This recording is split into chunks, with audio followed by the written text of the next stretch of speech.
Hello. Hello. बेटा आवाज आ रही है क्या मेरी? बोलिए कोई। Yes sir. ठीक है, जुड़ जाओ सभी लोग जल्दी जल्दी।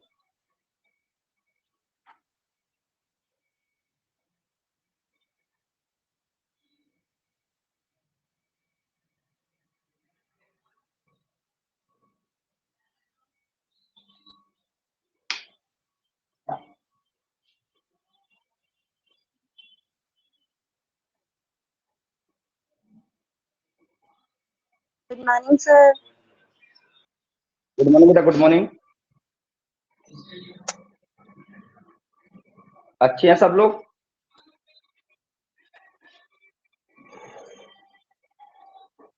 हेलो। Yes sir. सब लोग बढ़िया हैं? एकदम बढ़िया, यस सर। हमेशा की तरह। चलो बहुत बढ़िया, बढ़िया ही रहो सब लोग। गायब कौन है बेटा?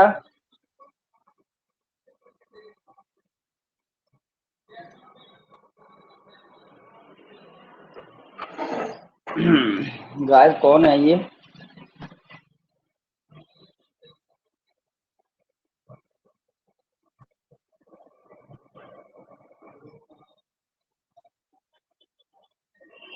जतिन वीडियो ओपन कर, कनबट फूटने वाली है। ओपन तो वीडियो है ओपन सर। करके बैठ। अभी दिखा है। बेटा गायब कौन है आज? अंजलि, अंजू।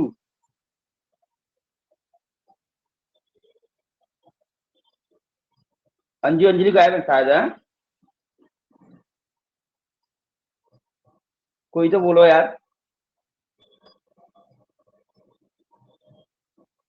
सृष्टि, बेटा हाँ अंजू अंजलि सर। गायब कर रही है। Yes sir. बात हुई थी। No sir. सर आ रही होंगी, मैं भी लेट हो गई हूँ। सर अभी तक चलो मैसेज नहीं ठीक। पहुंचा है क्लास का वैसे। मतलब? मतलब जो क्लास का मैसेज आ जाता है ना मैसेंजर पे, सर मेरे यहाँ भी नहीं आया अभी, वो तो मैंने ऐसे ही ज्वाइन कर ली। पता नहीं हो, मैंने तो मैसेज किया था व्हाट्सएप पे। कई बार नेटवर्क की वजह से नहीं आता बेटा। यस सर, व्हाट्सएप मैसेज देख के ही ज्वाइन किया मैंने। चलो कोई बात नहीं। बेटा मेरी बात सुनो सभी लोग, जैसे कि अपना टॉपिक था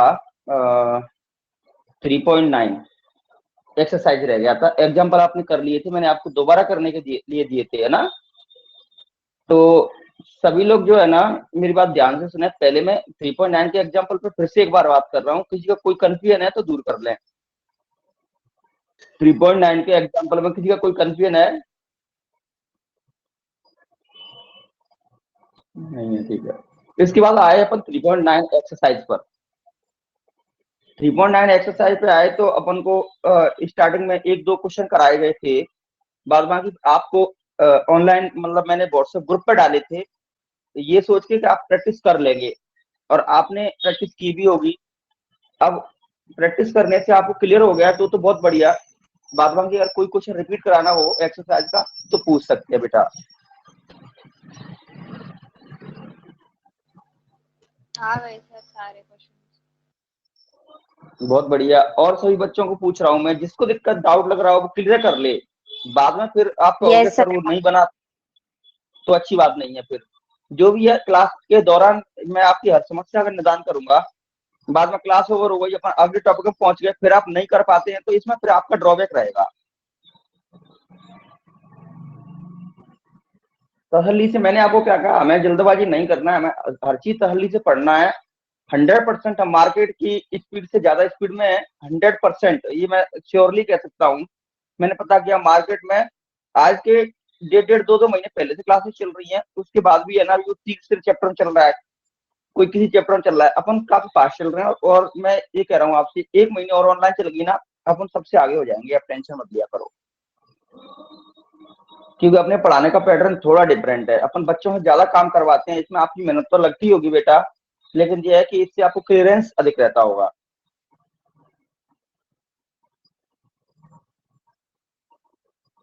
मार्केट का जो पैटर्न है ना वो बोर्ड बेस्ड है। वो अधिकतर क्वेश्चन है ना, जैसे मान लो एक्सरसाइज में 20 क्वेश्चन है तो वो कम से कम 15, 16, 17 क्वेश्चन तक है ना बोर्ड पे लिखाते हैं टीचर, जिसे बच्चे को ये लगता रहे कि मुझे आ रहा है। मैं 15, 16, 17 क्वेश्चन बच्चे से करवाता हूँ, मैं 3 या 4 क्वेश्चन मैं खुद कराता हूँ।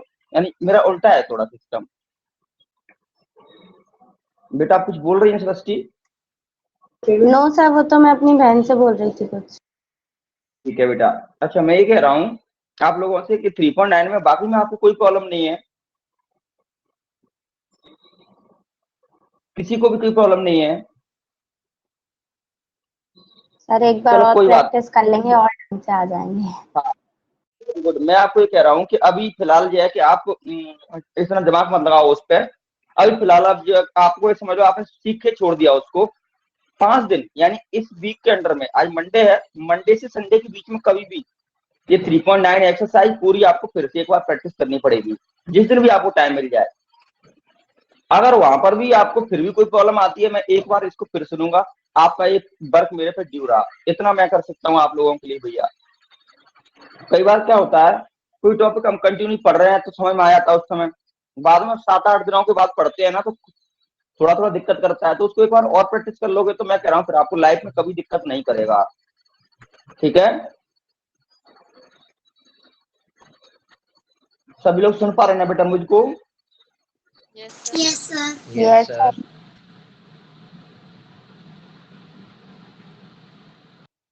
अंजलि गायब है, अभी खुशी गुप्ता आ गई है।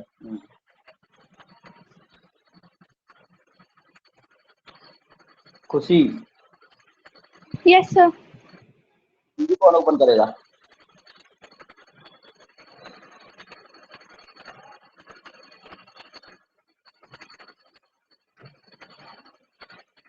खुशी वीडियो ओपन करके बैठो बेटा। हाँ बहुत अच्छा। और आपको बेटा कुछ इंफॉर्मेशन दी थी आपने कि शादी वादी है घर में, कुछ प्रॉब्लम आएगी, जब भी आपको Yes, कोई sir. दिक्कत आती है मेरे को कॉल करके बोलोगी। कई बार मैं मैसेज नहीं देख पाता, मेरे को कॉल करके बोलोगी कि सर मेरा आज बंक है, तो मैं उस दिन क्लास रिकॉर्डिंग पर डालूंगा, आपका काम छूटेगा नहीं। ठीक है? Yes, sir. अभी अंजलि नहीं आई है तो इसलिए मैंने, हालांकि उन्होंने मेरे को बोला नहीं है, पर फिर भी मैंने क्लास रिकॉर्डिंग पर डाल दिया है। शायद कोई रीजन हो, उनसे बात करेंगे, डांट लगाएंगे थोड़ी सी, उसके बाद क्लास दे देंगे। ठीक है? ये रिकॉर्डिंग वाली क्लास भी है ना, आप मेरी परमिशन से देख सकते हो। मैं अगर परमिट नहीं करूंगा तो रिकॉर्डिंग खुलेगी नहीं आपके यहाँ। मैं परमिट कर दूंगा तो ही खुलेगी रिकॉर्डिंग भी।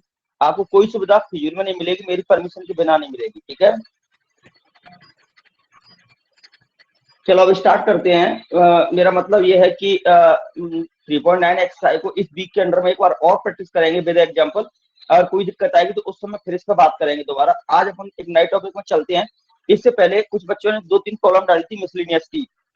सृष्टि और शिखा दोनों ने मिसलिनियस किया है, मुझसे जरा डिस्कस करो। हाँ सर। यस ठीक है, सर। तो आपको जो प्रॉब्लम आई है ना उनको हमेशा की तरह अपन ऐसे कर लें कि मैं आपको ऑनलाइन भेजूंगा, बाद में क्लियर नहीं होगी तो मैं आपको कल की क्लास में क्लियर करा दूंगा। ओके सर, बट आपने तो सबसे करने के लिए कहा था ना मिसलिनियस, इसीलिए मुझे लगा। इसलिए कहा था सबसे करने को, क्योंकि है ना वो सारी एक्सरसाइज चैप्टर से मिलती है बिल्कुल। हाँ सर, वो 2 क्वेश्चन ही थोड़े अलग हैं। मैं वही कह रहा हूँ, मैं वो 2 क्वेश्चन अलग है, उन दोनों क्वेश्चन को पूरा उस पर एक्सप्लेन कर दूंगा ग्रुप पे। जब आपको क्लियर नहीं होंगे तो फिर आगे बात कर लें, क्यों टाइम वेस्ट करना। अभी अपन आगे की बात कर लेते हैं। Okay sir. ठीक है, तो अपन आगे की बात कर लेते हैं। आज का अपना टॉपिक है नया, है ना। अब तक तो आपने ऑपरेशन थोड़े बोड़े पढ़े, यहाँ से आगे ऑपरेशन की बाढ़ आएगी। अगले टॉपिक पे चलते हैं। अगले टॉपिक का नाम है डिटरमिनेंट। सभी लोग एग्री है तो एक जयकारा लगा दें, सभी लोग यस बोल दें तो मैं आगे टॉपिक में जाऊंगा। Yes sir. Yes sir. Yes sir. इसके लिए आप पेज नंबर 132 पे पहुंचे। पेज नंबर 132 पहुंचे और ये हिंदी मीडियम है, इसको मैं बता देता हूँ कि आपको कहाँ पहुंचना है। बेटा एक्सरसाइज 3.3 था ना, एक्सरसाइज 3.3 के बाद, एक्सरसाइज 3.3 के बाद पहुंचे आप। आपको एक टेबल मिलेगी, इसमें difference between matrix and determinants लिखा मिलेगा। आज का टॉपिक डिटरमिनेंट है, इसको हम एक्सप्लेन कर रहे हैं। सभी लोग पहुंच जाओ। यस सर, मिल गई। क्या लिखा हुआ है?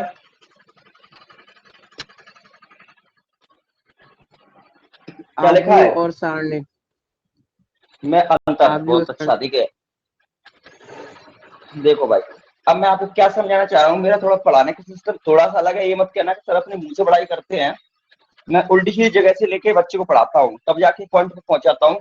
ऐसा नहीं है डायरेक्ट स्टार्ट किया क्वेश्चन और टीप लिया, वो बिल्कुल नहीं करता मैं आपको ये कहता हूँ कि आप भी अपने अंडरस्टैंडिंग को डेवलप करें कि जिस तरीके से हमें बेसिक बनाना है, जो हमें लॉन्ग टर्म याद रहे। बस मैं इसीलिए आपको पहले थ्योरी पर ले जाता हूँ। जब आप थ्योरी समझने लगते हैं तब हम टॉपिक पे आते हैं, तो आपको दिक्कत नहीं आती और आप अधिक से अधिक ज्यादा क्वेश्चन बना पाते हैं। देखो बेटा, हम एक टॉपिक पढ़ रहे थे, मैट्रिक्स, आव्यूह, और अब टॉपिक पढ़ेंगे अपन डिटर्मिनेंट्स। इसको कहते हैं सारणिक। बेटा आव्यूह और सारणिक ये दो टॉपिक हैं, इन दोनों में डिफरेंस पढ़ रहे हैं अपन। अच्छा, इन दोनों में कंपैरिजन इसलिए किया गया है कि कहीं ना कहीं इनमें कुछ ना कुछ मिलता जुलता है। तो देखिए बेटा, मैं आपको सबसे पहले बता दूं, ये भी नंबर्स का एक अरेंजमेंट है और ये भी नंबर्स का एक अरेंजमेंट है। बेटा मैं क्लियर देख पा रहा हूँ आपको? मेरा समझाते हुए मैं आपको क्लियर देख पा रहा हूँ? Yes yes sir. सर। हाँ, तो समझ लें अच्छे से। बेटा ये मैट्रिक्स और ये डिटरमिनेंट। देखो मैट्रिक्स का सेकंड फॉर्म होता है मैट्रिसेस, ये मैट्रिसेस, ठीक है। और डिटरमिनेंट का सेट, अरे यार एक बच्चा आया था नया कल सर, लेकिन उसको मैं जोड़ नहीं पाया। चलो ठीक है, अब रिकॉर्डिंग पर डलिए, क्लास रिकॉर्डिंग दिखा दूंगा उसको। चलो इधर देखिए बेटा, इसको बोलते हैं बेटा डिटरमिनेंट। ये सिंगल होगा तो डिटरमिनेंट, और अगर 2 3 4 होंगे तो इसको बोलेंगे डिटरमिनेंट्स।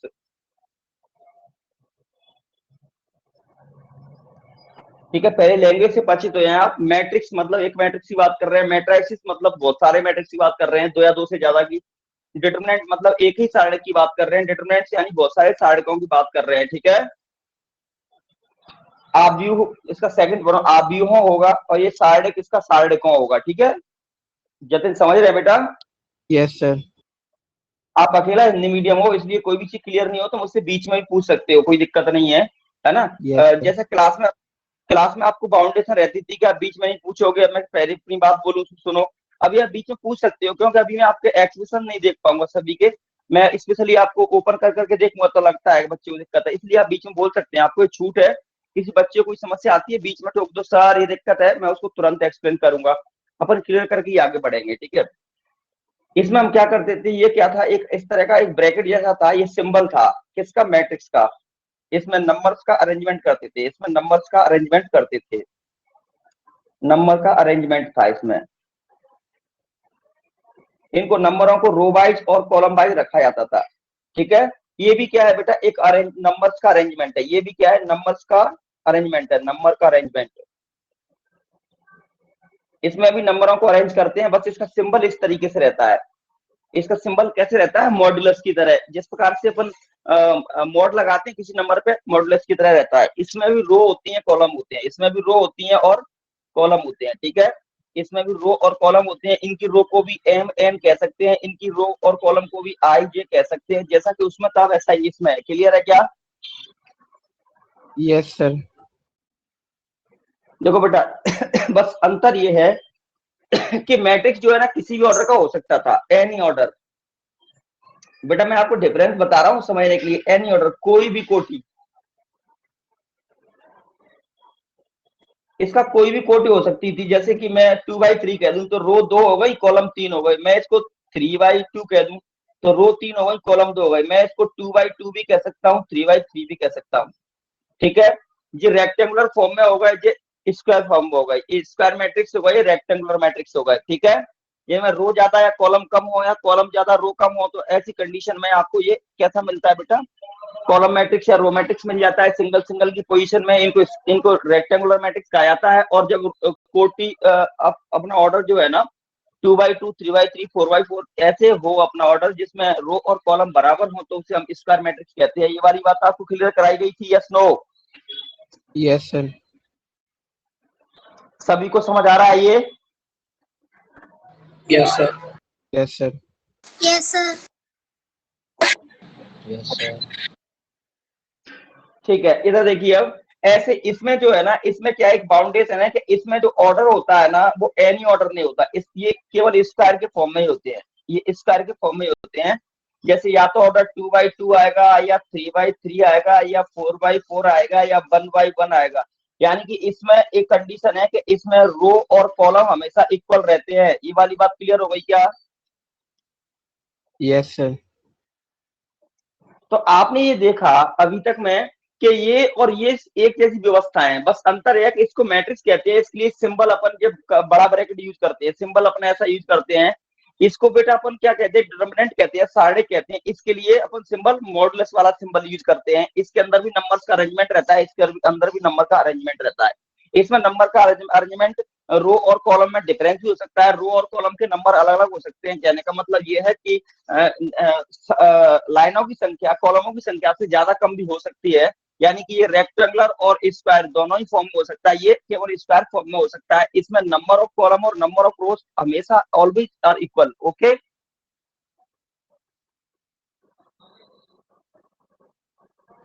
Yes, sir. नंबर ऑफ कॉलम इसमें हमेशा ही इक्वल रहते हैं। किसी कोई समस्या तो नहीं है यहाँ तक? No, sir. ठीक है। No, अब sir. डिफरेंस तो मैंने ओरली आपको समझाया हुआ है, ये वाला डिफरेंस ओरली मैंने आपको समझा दिया, आपको थोड़ा आइडिया लग गया होगा। इससे आप अपन बुक में चलते हैं, बुक में आपको डिफरेंस दिया है, इस डिफरेंस को समझना है, आपको टॉपिक अपने आप क्लियर हो जाएगा। ठीक है।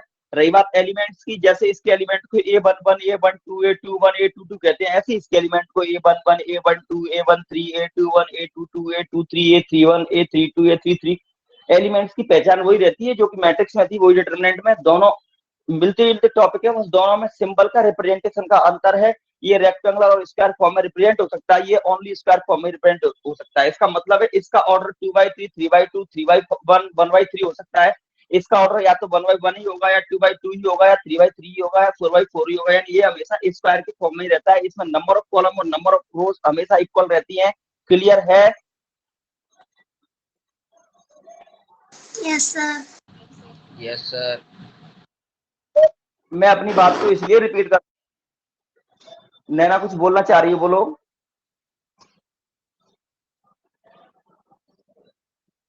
नैना कुछ बोलना चाह रही है, बोलो बेटा। वो सर कुछ नहीं। समझ आ रहा है? Yes sir. हाँ, अब ठीक है, अब सही सिस्टम है, अब आपका तुरंत रिस्पॉन्स आ रहा है, बहुत अच्छा लग रहा है ना? कोई बात नहीं है, 2-4 दिन में सिस्टम समझ आ जाता है। तो मेरा मतलब केवल यही है कि जो मैंने आपको केवल ओरली समझा दिया है, जिसको आप ध्यान रखेंगे, इससे आपको थोड़ा एक आइडिया लग जाएगा। एक ही बात को मैं 2-3 बार इसलिए रिपीट करता हूँ कि शायद एक बार में कोई बच्चा ध्यान नहीं दे पाए तो दूसरी बार में तो तीसरी बार में भी ध्यान दे लेगा। और बाय द वे वो तीसरी बार में भी सो रहा है अगर, तो फिर उसका टीचर मान लेके मैं उसमें कुछ नहीं कर सकता। ठीक है। इसके बाद देखिए अपन बुक वाइज आते हैं, अपनी बुक में जो डिफरेंस लिखा हुआ है अपन उसको आपको समझाते हैं एक बार। Difference between matrix and determinants ये लिखा हुआ है। तो इसमें पहला पॉइंट है a set of mn numbers arranged in the form of rectangular array m rows and n columns is called matrix, mn matrix। यानी एक ऐसा नंबर्स का अरेंजमेंट जिसमें m रो है और n कॉलम है, नंबर ऑफ रो और कॉलम वाइज अरेंज कर दिया है, जिसका ऑर्डर mn यानी कि रो इनटू कॉलम, रो इनटू कॉलम क्या होता है? ऑर्डर होता है, बन जाता है। तो ऐसी व्यवस्था को अपन क्या कहते हैं? मैट्रिक्स कहते हैं। सामने जाएंगे तो अ set of mn number arrange the form of square अरे। स्क्वायर का मतलब ये हमेशा स्क्वायर फॉर्म में रहेगा, यानी कि ऑर्डर जो लेंगे ना उसमें रो और कॉलम हमेशा इक्वल रहेंगे। एम रो और एम कॉलम, यानी रो अगर एम है तो कॉलम भी एम होंगे। इससे पहले देखते हैं तो रो एम है तो कॉलम एन भी हो सकते हैं। तो इसको अपन क्या बोलते हैं? डिटरमिनेंट बोलते हैं। तो ये वाली बात मैंने आपको ओरली समझाई थी, वो आपकी बुक के अकॉर्डिंग आपको क्लियर हो गया पहला point? Yes, sir. Yes, sir. यानी पहले पॉइंट में ये कहा गया है कि मैट्रिक्स के अंदर है ना, number of row number of column, number of row M है और नंबर ऑफ कॉलम एन है। इस तरीके से इसका ऑर्डर एम इंटू एन हो जाता है। तो एम एन ऑर्डर के इस नंबरों की व्यवस्था को अपन मैट्रिक्स कहते हैं। और यहाँ पर बेटा नंबर्स का ऐसा अरेंजमेंट किया जाता है जिसमें नंबर ऑफ रो लेंगे उतने ही नंबर ऑफ कॉलम लेने पड़ेंगे। इसलिए आपको एम इंटू एम यानी ये स्क्वायर मैट्रिक्स हो स्क्वायर के फॉर्म हो जाएगा। और इस प्रकार से ये इससे हम क्या कहेंगे? डिटरमिनेंट, यानी नंबरों की ऐसी व्यवस्था जिसमें रो और कॉलम डिफरेंट डिफरेंट पोजीशन में दिखे या फिर सेम पोजीशन में दिखे, इसको मैट्रिक्स कहते हैं, लेकिन नंबरों की ऐसी व्यवस्था इसमें नंबर हमेशा स्क्वायर फॉर्म में ही रहते हो, उसे अपन डिटरमिनेंट कहते हैं। जिसके सिंबल में क्या डिफरेंस होता है वो समझ में आ गया। इसमें ब्रैकेट है ना, वो बड़े ब्रैकेट की तरह लग जाता है, इस तरीके से याद देख लो बेटा, इसमें इस तरीके से ऐसा लग जाता है, ये मैट्रिक्स का हो गया बेटा। और इसमें अगर सीधा डंडी बना देते हैं मॉड्यूलस की तरह, तो ये डिटरमिनेंट का सिंबल हो गया। अभी पहला पॉइंट आपका क्लियर हो चुका। Yes, sir. यस। अभी बेटा हमने ये आपको सिंबल बताए, जो नॉर्मल सिंबल बताए, जो अपनी बुक में अधिकतर यूज किए गए हैं, इनके और सिंबल भी होते हैं, उनको भी समझ लें। सेकंड पॉइंट पढ़ के देख लें अपना, सभी लोग अपना सेकंड पॉइंट पढ़ के देख लें। पढ़ लिया सर, आ गया। सेकंड पॉइंट है ना, उस सेकंड पॉइंट में कहा गया है कि मैट्रिक्स के 3 सिंबल होते हैं। या तो मैट्रिक्स को हम ऐसे बताते हैं, या फिर मैट्रिक्स को हम ऐसे बताते हैं, डबल डैश वाली पोजीशन में ऐसे बताते हैं, यहाँ पे नंबर लिख देते हैं, यहाँ पे नंबर लिख देते हैं, या फिर मैट्रिक्स को हम ऐसे बताते हैं, यहाँ पे नंबर लिख देते हैं 1 2 3 4 5 6 7 8 9 है, ऐसे बताती है, तो हो गया मैट्रिक्स। अब हम डिटरमिनेंट को कैसे बताते हैं वो देखेंगे। डिटरमिनेंट का केवल और केवल एक ही सिंबल होता है, ये मॉड्यूलस वाला। इसमें 1 2 3 4 ऐसे नंबर फिल कर सकते हैं। क्लियर हो गया बेटा सेकंड पॉइंट सभी को? Yes, बेटा sir. बोल दीजिए। Yes, sir. Yes, sir.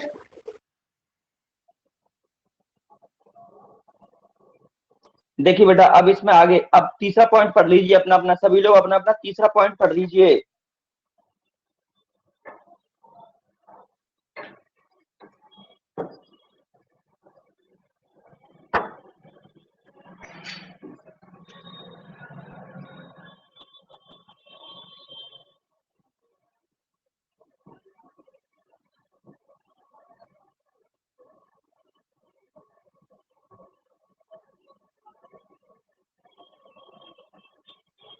पढ़ लिया सबने तीसरा पॉइंट?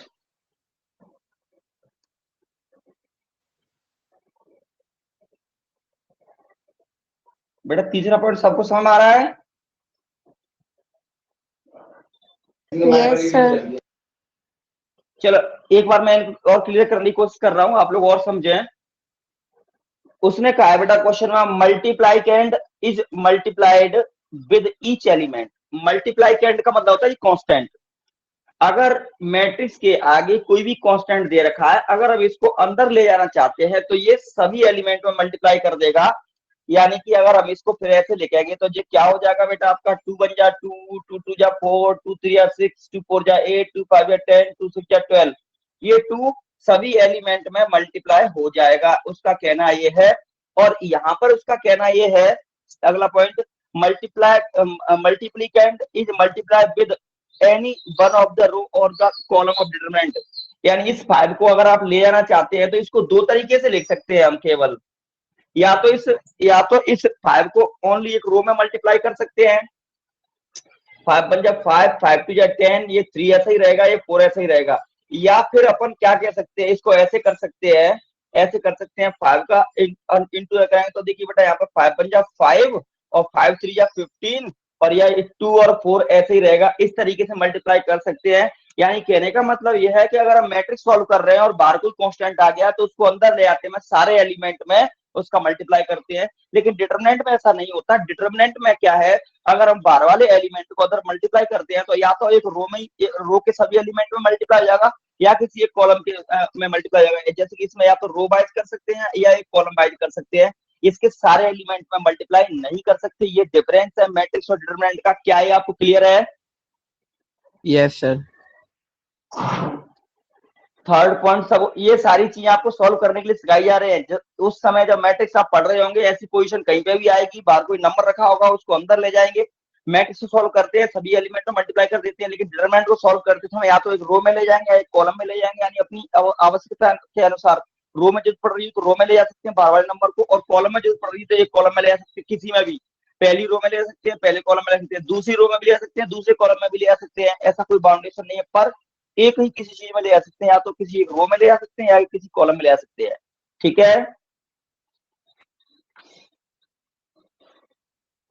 ठीक है बेटा। Yes, sir. Yes, yes sir. Sir. आपकी थ्योरी दी है उसमें तीसरे पॉइंट में डिटरमिनेंट में देखिए आपको के को अंदर ले गए, एक रो पहले एक कॉलम में ले गए, फिर एक रो में ले गए, फिर दूसरी रो में ले गए, फिर दूसरे कॉलम में ले गए। यानी कहने का मतलब या तो एक रो को सिलेक्ट कर लीजिए कोई सी को भी, या एक कॉलम को सिलेक्ट कर लीजिए कोई से को भी। यानी आप किसी रो में भी जा सकते हैं, किसी कॉलम में, दोनों में एक साथ नहीं जा सकते। सिंपल, ठीक है। इसके बाद अगला पॉइंट है आपका, matrix has not any fixed numerical value. Determinant has a fixed numerical value. बेटा इधर सुन ले बेटा, मैट्रिक्स की कोई न्यूमेरिकल वैल्यू नहीं होती फिक्स, और डिटरमिनेंट की एक फिक्स न्यूमेरिकल वैल्यू होती है। इसका मतलब मैं आपको और क्लियर कर देता हूं, देखिए मैं आपको समझा दूं। जैसे मैंने ये मैट्रिक्स लिखा हुआ है 1 2 3 4, और यहाँ पर एक डिटरमिनेंट लिखा हुआ है 1 2 3 4। इसको हम जो है ना किसी के साथ सॉल्व कर सकते हैं, कंपेरिजन कर सकते हैं। इसकी वैल्यू निकालने के लिए कोई ना कोई साथ चाहिए इसका, इसकी कोई फिक्स वैल्यू नहीं है। यहाँ पर जो भी वैल्यू आएगी उसके अकॉर्डिंग इसकी वैल्यू बनती चली जाती है। लेकिन मैं यहीं पर इसकी बात करूँ तो इसे हमेशा सॉल्व करना पड़ता है। इसे ऐसे क्रॉस में सॉल्व करते हैं, इसका एस में मल्टीप्लाई करेंगे तो 4, इसका एस में मल्टीप्लाई करेंगे तो माइनस का 6, 4 में 6 हटाएंगे तो -2, इसकी ये आंसर हो जाएगी। यानी इसका इस प्रकार से पर्टिकुलर आंसर होता है, इसका इस प्रकार से पर्टिकुलर कोई आंसर नहीं होता। इस पे ऑपरेट करते हैं या फिर किसी और दूसरे मैट्रिक्स के साथ कंपेयर करते हैं, और ये सिंगली अपने आप में सॉल्व नहीं हो पाता, ये सिंगल अपने आप में भी सॉल्व हो जाता है। ये वाली बात वो आपको समझाना चाह रहा है। क्या मेरी बात समझ में आ गई आपको? Yes, sir. Yes sir.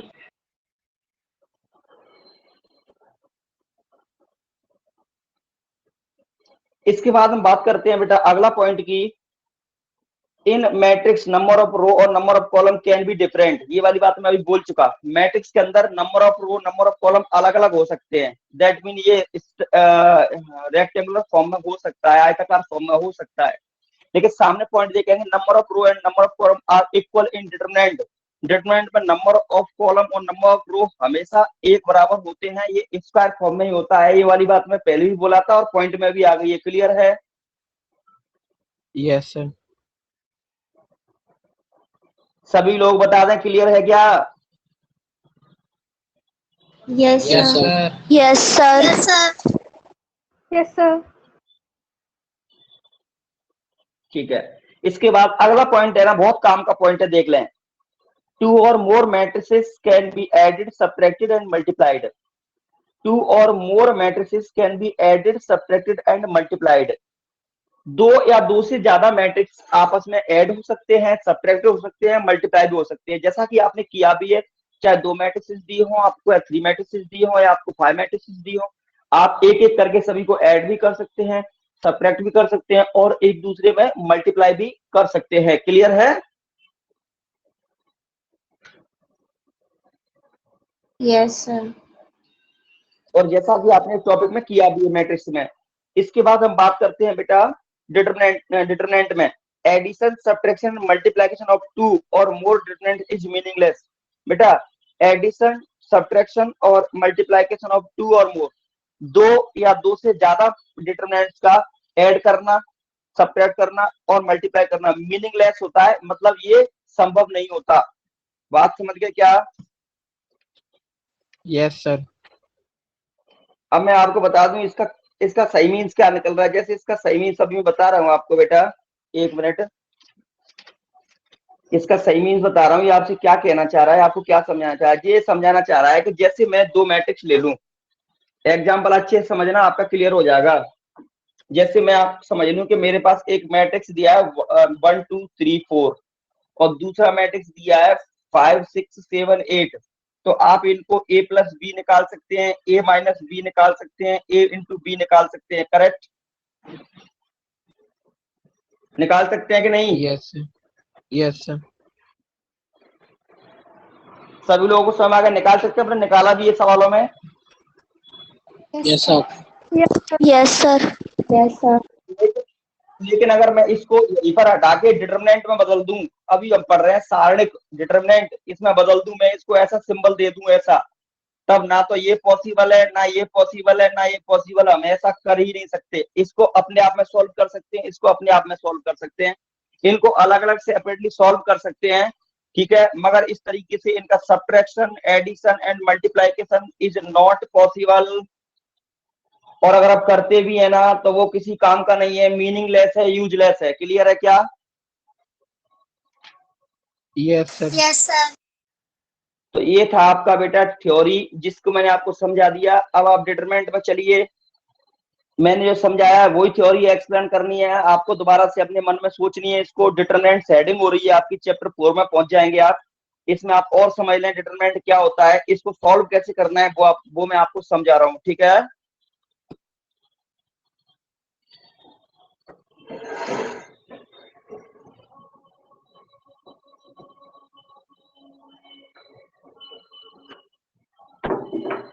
जैसे मैं एक मैट्रिक्स लिख लेता हूं बेटा, वो मैं एक डिटरमिनेंट लिख देता हूं। डिटरमिनेंट 1 5 6 7 8 0 0 5 2, ये मैंने एक मैट्रिक्स लिखा हुआ है। तो एक बेटा देखिए, मैं इसको ऐसे अंडरलाइन कर रहा हूं जी वाले इसको, तो मैं इसे क्या कहूंगा? मैं इसे क्या कहूंगा बेटा? डायगोनल। क्या कहूंगा इसको? Diagonal. यस, ये इसका डायगोनल है, मगर इस डायगोनल का नाम क्या है? Principal diagonal. कौन सा डायगोनल है ये? प्रिंसिपल डायगोनल, मुख्य विकर्ण। जतिन मिला क्या बेटा आपको ये हेडिंग? Yes, sir. देख रहे हैं। चैप्टर में आओ, 4 चैप्टर में, और 4 चैप्टर में एक पेज पलट लो, उसके बाद आपको मिल जाएगा principal diagonal and leading diagonal. मिल गया सर। एक मुख्य विकर्ण है और दूसरा विकर्ण कौन सा? सहायक विकर्ण। क्या लिखा हुआ है? एक तो लिखा था जी मुख्य विकर्ण की अवयव, और दूसरा दूसरा? देख रहे हैं। तो दूसरा उसमें विकर्ण दिया ही नहीं है। दूसरा पॉइंट लिखा है द्वितीय कोटि के सारणिक का प्रसार। बेटा आप जो है ना हाँ सर। अपना पेज पलटो, पेज पलटने के बाद एग्जाम्पल दिए हैं इसमें, एग्जाम्पल दिए हैं? हाँ सर, एग्जाम्पल से दिए। पहले ही है सर। एग्जाम्पल से पहले जो हेडिंग है ना उनको उल्टा पढ़ते जाओ, मैं समझ जाऊंगा किसकी बात कर रहे हैं। पढ़ते जाइए। सबसे पहले एग्जाम्पल से पहले हेडिंग दी है द्वितीय कोटि के सारणिक का प्रसार, उसके ऊपर दिया है इसके मुख्य विकर्ण के अवयव, और यही और दिया है उसके ना? ऊपर सर, हाँ सर, चलो ठीक है। कोटि हेडिंग है। नहीं, अरे तुम्हारे में दिया नहीं, मैं बता देता हूँ। देखिए प्रिंसिपल डायगोनल कहते हैं इसको, या कहते हैं लीडिंग डायगोनल। कौन सा? Leading diagonal. बेटा ये ध्यान रखने पड़ेंगे अपने को, ठीक है? एक डायगोनल हो गया। मैं ऐसा ही एक और मैट्रिक्स लिखता हूँ और इसमें मैं कहता हूँ इसकी बात कर लूं अगर मैं, देखिए बेटा यहाँ पर देखिए, ऐसा डिटरमिनेंट एक और लिखता हूँ 1 2 3 4। तो मैं अगर 1 और 4 की बात करूंगा तो ये कौन सा डायगोनल है? लीडिंग डायगोनल, मुख्य विकर्ण। इसकी जरूरत पड़ती है हमको, और इसको बोलते हैं बेटा सेकेंडरी। क्या बोलते हैं इसको? Secondary diagonal. इसको बोलते हैं द्वितीय विकर्ण, द्वितीयक विकर्ण। यस इसकी हमें सर। जरूरत, इसकी जरूरत हमें नहीं पड़ती है, इसकी जरूरत हमें नहीं पड़ती है कहीं पर भी। हमें एक ध्यान रखना है, दूसरा ऑटोमेटिक याद रहता है। मैं आपसे कहूंगा ये मल्टीप्लाई कर लो, तो ये तो आप अपने आप ही कर लोगे। तो पहले शुरुआत हमें कहां से करनी है इसको सॉल्व करने की? लीडिंग डायगोनल से। हमेशा कभी भी किसी डिटरमिनेंट को सॉल्व करना है तो उसकी शुरुआत कहां से करनी है? लीडिंग डायगोनल से। Is that clear? Yes sir. Yes, sir. बेटा मैं सभी लोगों से बारी बारी क्वेश्चन कर रहा हूँ, बारी बारी पूछ रहा हूँ। यहाँ तक किसी को कोई दिक्कत है तो मुझे बताना, अब मैं बारी बारी सभी से पूछूंगा। यहाँ तक मैंने जो कुछ समझाया है उसमें कौन सा पॉइंट मिस हो रहा है आपके दिमाग में? अगर आप नहीं क्लियर करोगे तो समझ में नहीं आएगा। चलो नैना, Yes, sir. यहाँ तक का सब कुछ क्लियर है आपको? Yes, sir. बिल्कुल क्लियर है। ठीक है, बंद करो माइक। Yes, sir. यहाँ तक समस्या? No, sir, कोई समस्या नहीं है। बाद में अगर आपने मुंडी हिलाई तो टूट जाएगी। Yes, sir. ठीक है, चलो इसके बाद शिखा राजपूत, शिखा राजापत।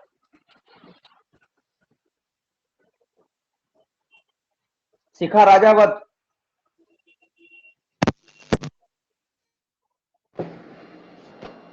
आ गया सर, सही। वीडियो कौन ओपन करेगा? सर वीडियो ओपन ही तो है। आपका ओपन नहीं आ रहा है बेटा, आप रिकनेक्ट कर लीजिए।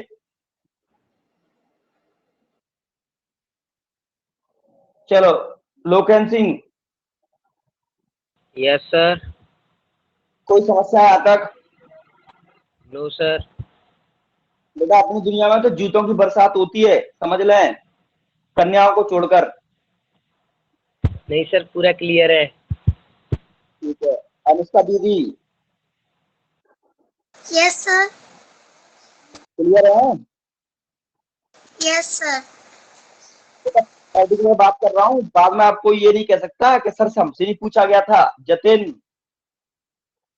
यस सर, क्लियर है। बेटा ऐसी ऐसी छुट्टियां करते रहोगे ना, भूल जाना पढ़ाई। सर अब नहीं होंगी छुट्टियां सर। हाँ अब नहीं होंगी। सृष्टि दीदी, यस सर। सर जो आपने डिटर्मिन, यस सर बता रही हूँ ना, जो लास्ट पॉइंट बोला था ना सर आपने, addition subtraction and multiplication of two और more determinants is meaningless. Sir ये थोड़ा कम समझ आया। मीनिंगलेस का मतलब होता है इसका कोई मीन नहीं है। यहाँ पर अगर हम डिटरमिनेंट को सॉल्व करना चाहते हैं और a plus B, a minus B, a into B, determinant दो डिटरमिनेंट हमें दे रखे हैं तो हम उनको अलग अलग सॉल्व कर सकते हैं, कोई प्रॉब्लम नहीं है। अगर हम उनको प्लस कर लेते हैं, माइनस कर लेते हैं, इंटू कर लेते हैं, तो यहाँ इसकी हमें कोई जरूरत नहीं है, ये मीनिंगलेस रहेगा। डिटरमिनेंट्स में एडिशन, सब्ट्रैक्शन और मल्टीप्लिकेशन मीनिंगलेस होता है, मतलब इसकी कोई जरूरत नहीं है और ना ही ये कहीं पर पूछा जाएगा आपको। क्लियर है? तो सर मतलब कर नहीं सकते या फिर मीनिंगलेस ही होता है, ओनली कर सकते हैं? मीनिंगलेस होता है, मतलब कर सकते हैं, हो सकता है, लेकिन वो हमारे काम नहीं आता, क्योंकि इसके कंसेप्ट में, डिटरमिनेंट के कंसेप्ट में a plus B, a minus B, a into B, यानी कि एडिशन, सब्ट्रैक्शन, मल्टीप्लिकेशन की जरूरत पड़ती नहीं है। फिर भी आप करते रह रहे हो तो करो, फालतू की चीज है, मीनिंगलेस है। Okay sir. अगर हमें a plus B, a minus B, a into B की जरूरत पड़ रही है तो इसका मतलब हम मैट्रिक्स की बात कर रहे हैं, डिटरमिनेंट की बात नहीं कर रहे, वो कहना ये चाह रहा है। Okay sir. ठीक है, खुशी रहो सुखी, बोलो बेटा। आ गया सर। आ गया? सर कहाँ वैसे से आया? मेरी बुक में, सर वैसे मेरी बुक में डिफरेंस दिया नहीं है। तो अपनी बुक को हटाओ, गंदी बुक रखी हो तुम। ऐसा नहीं है सर, मेरा नया वाला एडिशन है इसीलिए। तो ऐसे नए का क्या मतलब, इसमें पूरी चीजें नहीं हो, पुराना काम आ रहा है ना। तो सर मैं डिटर्मिनेंट्स ही खोल कर बैठी थी। वैसे आ गया सर जो आपने समझाया। बहुत बढ़िया। चलो सोनम दीदी, पर प्रिंसिपल और लीडिंग डायगोनल एक्सप्लेन कर दो दोबारा से। चलो मैं कर रहा हूँ, कोई दिक्कत नहीं है। चलो इसके बाद अंजू, अंजलि यस सर। बेटा कब ज्वाइन किया है आपने? कब ज्वाइन किया है? सर वो अभी 10 मिनट पहले। मतलब क्यों, आपने तो पूरी थ्योरी निकलवा दी। हाँ सर, वो मम्मी अर्जेंटली कहीं गई थी तो अभी आई थी तो मैंने अभी ज्वाइन किया। तो बेटा ये मम्मी को समझा के रखो कि इतनी सुविधाएं मिल रही है, उसके बाद भी आप अगर क्लास ले घर पे बैठ के टाइम से, तो क्या पढ़ाई करोगी तुम? सर अर्जेंटली जाना पड़ा। वो तो आपके साथ कोई ना कोई समस्या रहती है, आप हर 2-3 दिन में एक प्रॉब्लम क्रिएट करती हो। किसके लिए? खुद के लिए। मुझे क्या प्रॉब्लम, नुकसान तो आपका हो रहा है बेटा। आगे से ऐसा नहीं होना है, प्रॉमिस करो।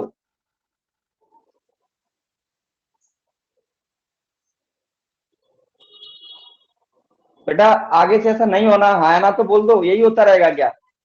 सर कोशिश करूंगी। कोशिश करूंगी लेकिन कॉन्फिडेंट नहीं है, बेकार लड़की हो तुम। चलो सिखा। Yes sir. बेटा कुछ समस्या है आता है? नो सर, आ गया सर। आगे समझ में। चलो हाँ अब सर। हम बात करते हैं, अब हम आगे बढ़ते हैं और आपको देखिए चुटकियों में ये इतना समझाने का मतलब ये है, अगर हमने इतना पसीना बहाया है अपना गर्मी में बैठ के, तो पहली बात तो हम आप लोगों से आज्ञा चाहेंगे कि हम अपना फैन ऑन कर रहे हैं। डिस्टर्बेंस हो तो बता देना कि पसीना बहुत आ रहा है, ठीक है?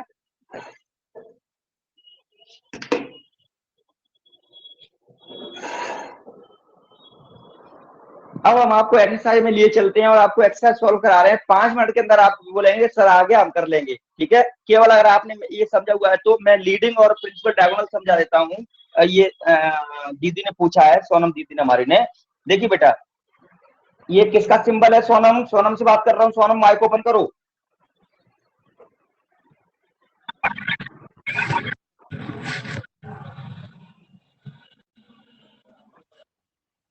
सोनम कोई आवाज नहीं आ रही, केवल पानी फैल रहा है। हाँ, डिटरमिनेंट 1 2 3 4 5 6 0 0 1। ये मैंने क्या लिखा हुआ है?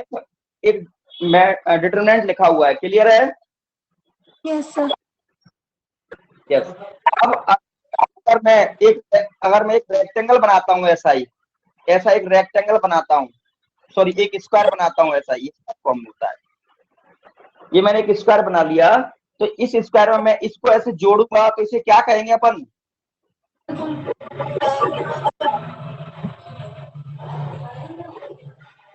क्या आवाज आपकी उल्टी सीधी? क्लियर करो उस माइक को अपने को। सर आपकी आवाज भी मुझे कट कट के ही आ रही है। अगर कूलर आपका चल रहा है तो बंद करिए, फैन चल रहा है तो बंद करिए। डिस्कशन के दौरान ये सब मैं क्यों बंद करे रखता हूँ? फैन वैन क्यों प्रॉब्लम होती है? बंद करिए इसको और इसको रिकनेक्ट करिए। कुछ नहीं चल रहा है। हाँ, अभी सही आ रही है आवाज। देखिए देखिए बेटा, इधर देखिए। अब ये आपका प्रिंसिपल डायगोनल हो गया। प्रिंसिपल डायगोनल है ये आपका। अब समझ गए आप? तो ऐसे इसमें मैं इसको कॉर्नर टू कॉर्नर जोड़ूंगा तो ये 3 नंबर ही तो आएंगे इसमें। तो इसे कहते हैं अपन प्रिंसिपल डायगोनल, या फिर कहते हैं लीडिंग डायगोनल। या तो प्रिंसिपल डायगोनल कहते हैं या लीडिंग डायगोनल कहते हैं। अभी समझ गए आप? दोनों का मतलब एक ही है ना?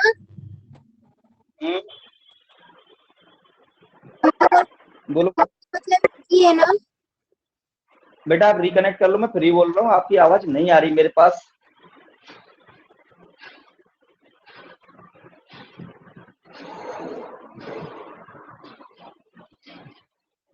अब आ रही है? बेटा, साथ में किसी और का माइक लाओ तो बंद कर लेना।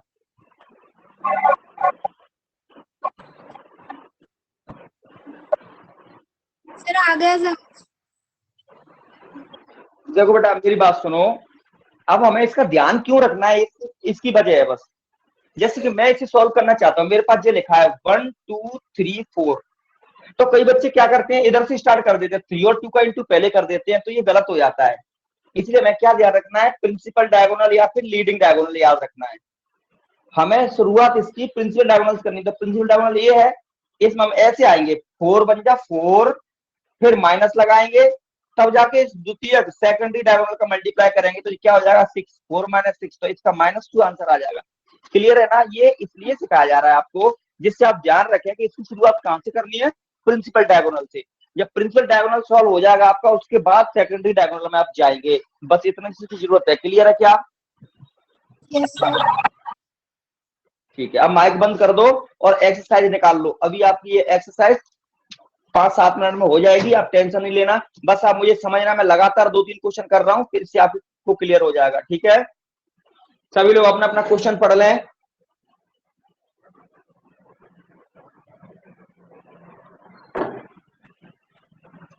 आज की थ्योरी कितनी प्यारी थी।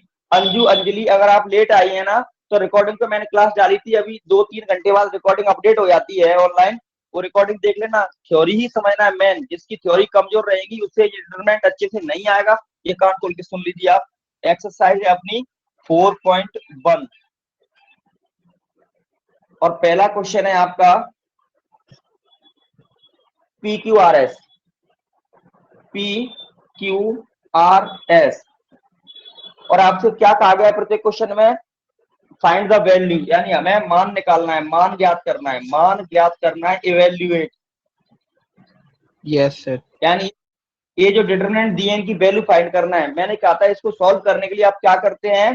पहले प्रिंसिपल डायगोनल को सॉल्व करते हैं। तो देखिए जो हो जाएगा PS, P × S और फिर R का Q में करेंगे तो माइनस का हो जाएगा QR। तो ये PS - QR इसका क्या हो गया? आंसर हो गया। फिर आप ये सेकंड क्वेश्चन देखते हैं। सेकंड क्वेश्चन लिखा है 2 4 - 1 2, यानी ये लिखा हुआ है बेटा आपका 2 4 2 4 - 1 2, -1 और 2 मैं इसको भी आपके सामने सॉल्व कर रहा हूँ, तो मैं पहले प्रिंसिपल डायगोनल पे जाऊंगा, ये प्रिंसिपल डायगोनल के एलिमेंट को पहले मल्टीप्लाई करूंगा तो 2 2 जब 4 हो जाएगा। माइनस लगाते हैं अपन दूसरे डायगोनल में जाने के लिए, लेकिन एक माइनस पहले से दिया है तो 4 1 जा 4, ये 4 भी माइनस का हो जाएगा, तो ये -4 और ये माइनस माइनस प्लस का 4, इसका आंसर आ जाएगा 8। इसके बाद मैं आपको तीसरा क्वेश्चन करा रहा हूँ। इसके बाद देखिए थर्ड क्वेश्चन में आपका लिखा है 10x - 1 1 10x। इसमें लिखा हुआ है बेटा 10x - 1 1 और 10x, ये अब लिखा हुआ है। इसको मैं सॉल्व कर रहा हूँ। मैं पहले प्रिंसिपल डायगोनल में जाऊंगा, ये मेरा प्रिंसिपल डायगोनल है। 10x का 10x में करूंगा मैं, तो 10 स्क्वायर x हो जाएगा। फिर मैं माइनस लगाऊंगा, फिर मैं इन दोनों का करूंगा तो माइनस 1 1 जा 1, ये भी माइनस का 1 हो जाएगा।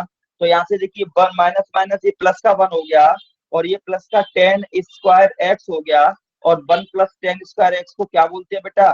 सेक स्क्वायर x। ये इसका आंसर हो गया। ये बताइए तीनों क्वेश्चन में से आपको कोई क्वेश्चन प्रॉब्लम दे रहा है क्या? No sir. तो ऐसा ही बेटा मैं आपको 4 क्वेश्चन 5 क्वेश्चन 6 क्वेश्चन इनमें से कौन सा और करा दूं कि आप करोगे? कर लेंगे सर। चलो एक बार 4 क्वेश्चन और देख लीजिए। ये आपको क्लियर है, नोट करने की जरूरत नहीं है। ओटी टाइप क्वेश्चन है, छोटे छोटे क्वेश्चन है। ये केवल आपको समझने हैं कि सर जो Yes, करा रहे हैं sir. वो मैं बेटा सारे बच्चे, अगर किसी को समझ में नहीं आया हो तो बोलो जल्दी से, नहीं मिटा रहा हूँ। सर आ गया। 1 घंटे से पसीना ऐसे बहा रहे हैं क्या? क्यों नहीं आएगा? इसके बाद देखिए, इसके बाद बात करता हूं मैं 4 क्वेश्चन की। बेटा जब तक आपको एकदम कुकड़िया में सेट नहीं हो जाए कि हाँ कर लेंगे हम डिटरमिनेंट को सॉल्व, तब तक हाँ मत करना। मैं लगातार क्वेश्चन कराते जा रहा हूँ। ये 4 क्वेश्चन देखिए। सर कर लेंगे सर, मत कराओ। 2x + 3 सबने नहीं बोला है। 2x + 3 x कर + लेंगे 2 सर। बोल दो +1 प्लीज। कर लेंगे सर। और सर कर लेंगे। ये लो। सर कर चलो लेंगे। 5 6 में से बोल दो कौन सा करा दूं? सर वो भी कर लेंगे। कोई सा नहीं सर, कर लेंगे। हो जाएगा। कर लेंगे सर। अब आगे देखिए, आपके 7 क्वेश्चन से पहले एक लिखा हुआ है प्रूव दैट, सिद्ध करना है। सिद्ध कीजिए लिखा है क्या भैया? Yes yes sir. Sir. Question पहले वैल्यू के लिए, अब प्रूव करने के लिए आ गए। पहले क्वेश्चन में कार्य क्वेश्चन दिया था, आंसर हमें लाना था। अब क्वेश्चन दिया है, साइड में आंसर दिया है, बस हमें क्वेश्चन सॉल्व करके आंसर लाना है। एलएचएस आरएचएस हो जाएगा। सैंपल के लिए मैं एक क्वेश्चन करा रहा हूँ आपको। पहला वाला क्वेश्चन 7 दिया है, मैं वो करा रहा हूँ। उसको तसल्ली से देखेंगे, बाद बाकी फिर आप बोलेंगे। AD + BC, AD + BC। दूसरा है आपका BD - AC, ये BD - AC। फिर तीसरा है आपका AC - BD, AC - BD। और फिर अगला है आपका AD + BC, AD + BC। और इधर आपको साइड दे रखी है A² + B², एक ब्रैकेट में, और दूसरा ब्रैकेट में दे रखा है C² + D²। हमें LHS ले लेना है। चलो मेरा ये LHS मैंने ले लिया, और ये RHS मुझे लेकर आना है प्रूव करने के लिए। सॉल्व मैं जैसे करते आ रहा हूँ, सर ने बताया सेम वैसे ही करूंगा। हमें LHS ले लेना है। इस LHS में से, इस LHS में हमें क्या करना है? सॉल्व करना है। तो सॉल्व करने के लिए पहले कौन से डायगोनल पे जाएंगे सोनम दीदी? लीडिंग डायगोनल यानी प्रिंसिपल डायगोनल पे जाएंगे। तो पहले मैं करूंगा AD + BC का मल्टीप्लाई किससे करूंगा? AD + BC से ही करूंगा। फिर माइनस लगाऊंगा, फिर इस AC - BD का, AC - BD का मल्टीप्लाई इस BD - AC से करूंगा। यहां तक क्लियर है बेटा सभी को? बेटा यहां तक सभी को क्लियर है? Yes sir. Yes sir. अब देखो इधर।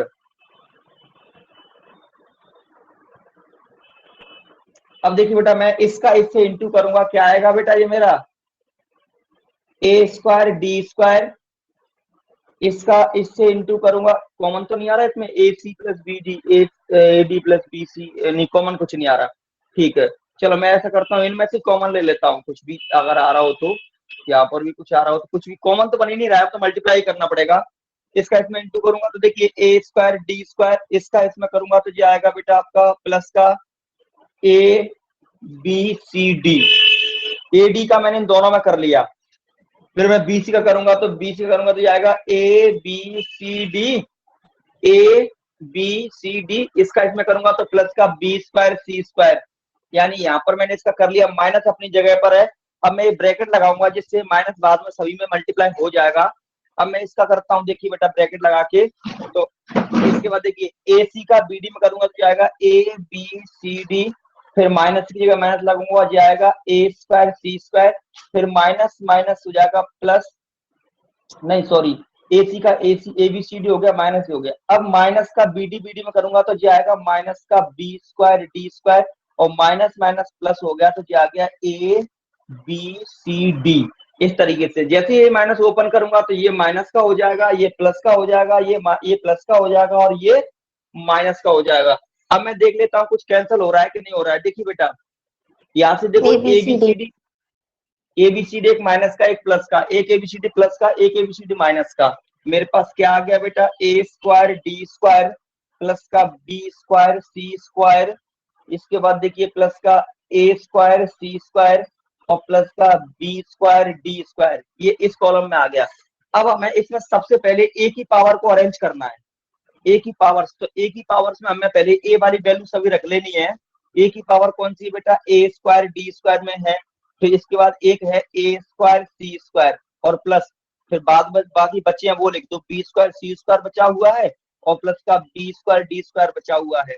हम क्या करते हैं, चाहे अरेंज करना कह लो चाहे ऐसे कह लो, पहले ए स्क्वायर कॉमन ले लो फिर कुछ और कॉमन ले लो। तो इन दोनों में बेटा ए स्क्वायर कॉमन आ रहा है, मैंने ए स्क्वायर कॉमन लिया तो क्या बच गया बेटा, ये बच गया डी स्क्वायर प्लस सी स्क्वायर, और इन दोनों में से मैंने क्या कॉमन ले लिया बेटा आपका बी स्क्वायर कॉमन ले लिया, तो ये भी बच गया बेटा सी स्क्वायर प्लस डी स्क्वायर। अब मैं देखता हूँ बेटा ये भी सी स्क्वायर प्लस डी स्क्वायर है, ये भी सी स्क्वायर प्लस डी स्क्वायर है, तो मैं ये सी स्क्वायर प्लस डी स्क्वायर फिर से कॉमन ले लेता हूँ, तो ये क्या बच गया बेटा ए स्क्वायर और प्लस बी स्क्वायर, ये मेरा बच गया। और इस तरीके से मेरे को क्या मिल गया बेटा, ये RHS मिल गया, मैं यहाँ पे लिख दूंगा हेंस प्रूव्ड। इस तरीके के ये क्वेश्चंस हैं आपको करने को मिलेंगे। बताओ कोई दिक्कत है क्या इस क्वेश्चन में? No sir. No sir. किसी बच्चे को कोई भी समस्या आ रही है तो मेरे को बताएगा। तो इस तरीके से आपको 8, 9, 10, 11, 12 तक के क्वेश्चन सारे प्रूव दैट के लिए दिए हैं। इनमें से और भी कोई क्वेश्चन आप मुझसे पूछना चाहते हैं तो पूछ लें। एक क्वेश्चन आपको 10 दिया है, इसमें आई आ गई है, तो आई वाले क्वेश्चन में आपको आयोटा दिया है। आयोटा में क्या करते हैं हम, आई स्क्वायर आता है तो -1 लिख लेते हैं।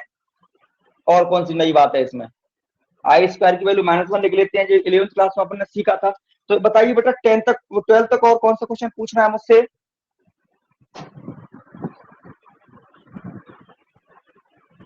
ये नोट करना है तो नोट कर लें, अगर आपको स्क्रीनशॉट लेना है तो स्क्रीनशॉट ले लें, इसका समझना है तो और समझ लें। 2 मिनट का वक्त है आपके पास। और 12 क्वेश्चन तक ये बता दें मुझे कि सर ये क्वेश्चन करा दीजिए, मैं वही करा दूंगा, बाद बाकी मेरी नजर में सब सेम है।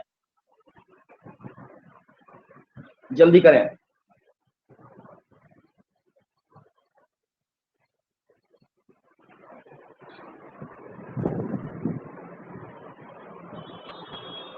बोलिए बेटा, कोई प्रॉब्लम है क्या?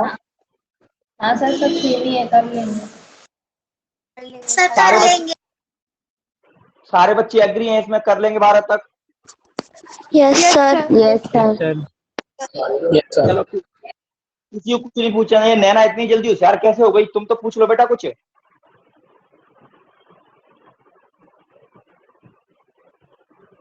सर पहले कोशिश कर ले, नहीं आएगा तो पूछ लेंगे बाद में।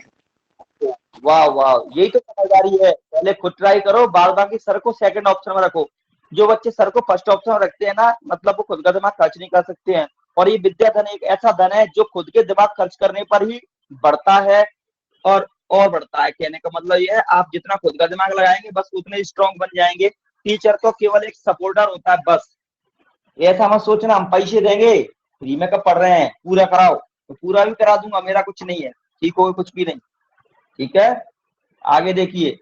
अब मैं 13 क्वेश्चन की बात कर रहा हूं। 13 क्वेश्चन में लिखा हुआ है आपका इफ 3m 4 5 हमें दे रखा है।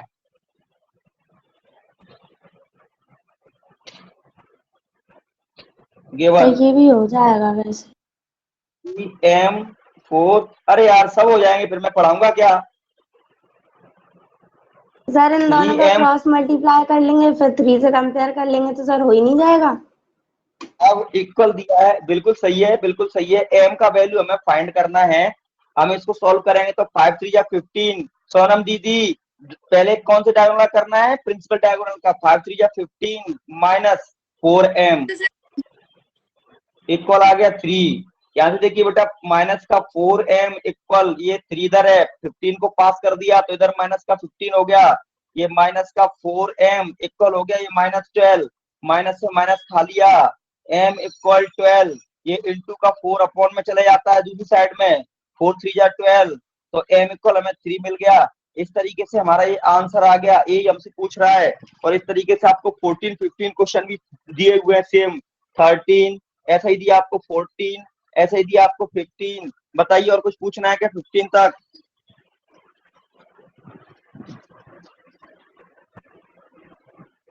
फिफ्टीन क्वेश्चन तक किसी कुछ पूछना है क्या? No sir. अंजू अंजलि थोड़ा लेट ज्वाइन किए थे, थ्योरी निकल गई थी, पर ये सॉल्यूशन तो समझ में आ रहा होगा क्योंकि अभी तो ये बेसिक है, शुरुआत है। अंजू अंजलि जरा कम्युनिकेट करें। यस सर आ गया। समझ में आ गया? Yes sir. बेटा आप क्लास टाइम से ज्वाइन किया करो, मुझे बड़ा अच्छा लगता है। मुझे बड़ी चिंता लगी रहती है जिस दिन तुम लोग है ना, जिस दिन तुम लोग कोई क्लास बंक कर देते हो ना, उस दिन रात को नींद थोड़ी ना आती है।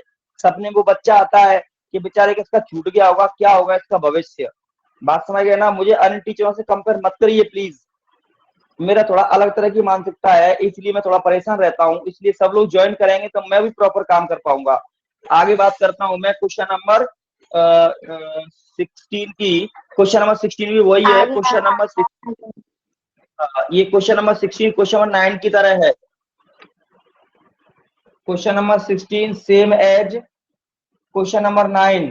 अगर आपको 9 क्वेश्चन आ जाता है वो, तो ये 16 भी आ जाएगा। इसके बाद मैं बात करता हूँ 17 क्वेश्चन की। तो 17 क्वेश्चन में भी आपको क्वेश्चन नंबर मैंने भी कराया था आपका, किस तरीके से करना है ये आपको 7 क्वेश्चन की तरह, same as question number 7। Square square से नहीं डरना, ठीक है? इस तरीके से आपका ये भी क्लियर हो जाएगा। अब आपका 18 19 20 21 22 23 24 ये सारे क्वेश्चन उसी पैटर्न के हैं। कभी वैल्यू निकलवा रहा है, कभी कुछ करवा रहा है। ये 19 में ओमेगा आ गया है, 19 में सॉल्व करा देता हूं। आगे देख लीजिए 19 क्वेश्चन में क्या है। 19 है आपका 1 ओमेगा और माइनस ओमेगा, और आपसे वैल्यू ऑफ क्या पूछी गई है बेटा? इसमें मिट गया है सर एक्स लिखा क्या? है मेरे में तो। वो हाँ सर काट एक्स दीजिए, लिखा है। कुछ नहीं ऐसा लिख दो, फाइंड द वैल्यू। क्या लिखा है? Find the value. Find the value कुछ नहीं है, वो फाइंड द वैल्यू मान ज्ञात करना है इसका। Yes sir. Find the value omega नहीं, ओनली क्या लिखा है? Find the value. यहाँ पे देखिए बेटा, हम इसको सॉल्व करेंगे तो पहले 1 का ओमेगा हम करेंगे तो ये माइनस का ओमेगा आ गया, फिर माइनस लगाएंगे, फिर ओमेगा को ओमेगा करेंगे, ओमेगा स्क्वायर आ जाएगा। आपको मैंने एक फॉर्मूला लिखवाया था, 1 प्लस ओमेगा स्क्वायर की वैल्यू क्या होती है बेटा? 0। अब मैं इसमें से अगर 1 को इधर रख लूं और माइनस ओमेगा स्क्वायर को इधर ले आओ तो इसकी वैल्यू क्या हो जाएगी? 1। तो मैं इसकी जगह क्या लिख दूंगा बेटा? 1। ये इसका आंसर है, चेक कर लें। और फॉर्मूला आपके सामने है। ये formula 1 plus omega square matrix में भी यूज हुआ था, इक्वल 0 होता है। इसमें 3 फॉर्मूले बना सकते हैं हम, इनमें से कोई भी उधर लेके जा सकते हैं। हमने ओमेगा स्क्वायर को इधर ले गए, माइनस के हो गए। माइनस ओमेगा स्क्वायर की वैल्यू 1 होती है, तो मैं इस माइनस ओमेगा स्क्वायर की वैल्यू 1 क्यों नहीं रख सकता? क्योंकि फॉर्मूला मेरी खोपड़िया में होना चाहिए। क्लियर है क्या? Yes sir. क्लियर है? तो इस तरीके से अब आपके पास में 18 19 मैंने करा दिया। 18 आपका एकदम सिंपल है। 20 से लेकर 24 तक और कुछ पूछना हो तो पूछ लें, अदरवाइज ये टॉपिक आपका पूरा डन। No sir. किसी को कुछ पूछना हो तो पूछ लें। ये आपके होमवर्क नंबर 1, होमवर्क नंबर 1 में थ्योरी प्रॉपरली अंडरस्टैंड, बेटा थ्योरी को प्रॉपर समझें। दूसरा होमवर्क आपका देखिए एक्सरसाइज 4.1 और इसके सभी एग्जांपल्स। 4.1 में कितने क्वेश्चन हैं? 24। एग्जांपल कितने हैं? 16। बेटा 24 क्वेश्चन है, 16 एग्जांपल है, टोटल कितना प्रैक्टिस करना है? टोटल 40 क्वेश्चन का आपको प्रैक्टिस करना है। बेटा क्लियर है मेरी बात? Yes sir. आज का कुछ आज की जो कुछ कहानी मैंने पढ़ी समझी वो आपको समझ में आ गई? Yes sir. Yes sir. Yes sir. और बेटा मैं इस टॉपिक में एक बार कल से फिर चर्चा करूंगा, क्योंकि मैंने आपको प्रैक्टिस में डाल दिया है ये। अगर आपको कोई भी चीज दिक्कत करती है मैं इसको दोबारा सुनने के लिए तैयार हूँ। कंडीशन एक ही रहेगी, मैं क्रॉस क्वेश्चन करूंगा, आपको उस क्रॉस क्वेश्चन का आंसर नहीं दे पाएंगे ना तो मैं घर पर फोन लगाऊंगा या आपको क्विट होना पड़ेगा। इसका मतलब होता है कि आप टीचर को परेशान कर रहे हैं, खुद आप कुछ मेहनत करना चाहते नहीं है। जो खुद मेहनत करेगा मैं गारंटी लिख सकता हूँ स्टाम्प पर, इनमें कोई समस्या नहीं आती। पढ़ाने का पैटर्न वो रखा जाता है आपके सामने कि आप बच्चों की तरह ए से लेकर जेड तक पहुंच जाओगे, मगर आपको भी साथ में मेहनत करनी है। टीचर जो कह रहा है उसको फॉलो करना है, टाइमिंग का ध्यान रखना है। कृपया करके मेरी इस रिक्वेस्ट को सभी लोग मान लें। मैं गारंटी कर रहा हूँ कि ऐसा कुछ भी नहीं होता बुक्स में जो बच्चे को समझना है। बच्चा इरेगुलर होता है या टीचर के फॉलो नहीं कर पाता है, तभी जाके उसको प्रॉब्लम आती है। बाद में टीचर दोषी बनाए जाते हैं कि सर ने सही नहीं पढ़ाया, समझ नहीं आया, ये तो मास्टर चिल्लाता है। फिर दुनिया भर के आर्गुमेंट हम अपने आप को बचाने के लिए कह देते हैं। सच्चाई ये है कि असफलता हमें हमेशा सफलताओं का ज्ञान कराती है। अगर हम किसी चीज को नहीं समझ पा रहे हैं ना तो आपको ये पता लग जा होना चाहिए कि हमारी मेहनत में कोई कमी है, हमें और वर्क करना है। हमेशा इस पॉजिटिव एटीट्यूड का आप साथ रहोगे तो कभी समस्याएं नहीं आएंगी। ठीक है बेटा, ऑल द बेस्ट। इसके लिए आप पूरा ये टॉपिक मुझे कल क्लियर करके दें, और कोई भी समस्या आती है ना उसके लिए कल क्लास में आप मुझसे फिर आर्गुमेंट कर सकते हैं। रही बात मिसलिनियस के मैट्रिक्स के क्वेश्चन रह गए थे, जिसने नहीं की वो मिसलिनियस कर रहे ना, 2 क्वेश्चन डिफरेंट है, उनको मैं आपको ऑनलाइन ग्रुप पे डाल दूंगा। बाद बाकी सभी क्वेश्चन आपको खुद से सॉल्व करने हैं। ठीक है बेटा, मेरी बात क्लियर है सभी को? Yes sir. Yes sir. Yes sir. आप आज की क्लास से सेटिस्फाई है? Yes sir. Yes sir. Yes sir. इसमें से हटको क्या आए लोग रह गए अभी? चलो कोई डिस्कनेक्ट हो गया होगा, कोई बात नहीं। चलो ठीक है बेटा, okay okay sir. Yes sir अभी आपकी क्लास है क्या कोई नेक्स्ट? देखो बेटा, दिल में दर्द होता है, सही से काम किया करो। देखो हाँ बोलो। सर अभी आपकी कोई क्लास है क्या? क्या काम है बताओ? सर वो कुछ बात करनी थी। अभी बात कर लेना। और एक और बात है इम्पोर्टेंट, ये फीस की मैंने कहा था, मैं वो आपको अकाउंट नंबर नहीं दे पाया था, वो अकाउंट नंबर मैं दे दूंगा। आज और कल 2 दिन बचे हैं आपके पास, ठीक है? अकाउंट नंबर मैं आपको आज ही प्रोवाइड करा दूंगा, ठीक है? इसके बाद किसको क्या बात करनी है वो पर्सनली मुझे कॉल कर लेगा। Okay, bye bye, good day. Yes sir, good bye sir.